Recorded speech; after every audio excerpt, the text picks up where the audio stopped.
আজকে আজকে যে পরিস্থিতি হয়ে ক্যাম্পাসে অ্যাটলিস্ট আপনারা যদি কেউ দেখতেন, বিশ্বাস করেন আপনারা সারা জীবনের জন্য এই ছাত্রলীগ জিনিসটাকে যে কি পরিমাণ ঘৃণা করতেন বা ভয় পাইতেন আপনারা জানেন না। এরা আমাদের সামনে রড দিয়ে পিটায়া, ছেলেগুলারে রড দিয়ে পিটায়া একদম আধা মরা করে ফেলছে।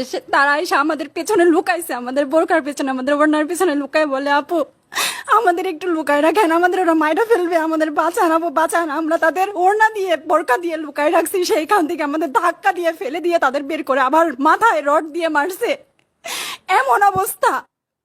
এবং তারা আমাদের ক্যাম্পাসের পরিচিত মুখ, আমরা চিনি তাদের, তারা এই অবস্থা করছে, রাস্তায় একদম শোয়াই ফেলছে। আমাদের হলের মেয়েদের বুকে বড় বড় যে আসতো ইট, এই ইটগুলো বুকে ফেঁকে দিছে, মানে একদম পুরো বুকে লাগছে, এরকম জামা কাপড় ছিঁড়ে ফেলছে, এত বাজে অবস্থা।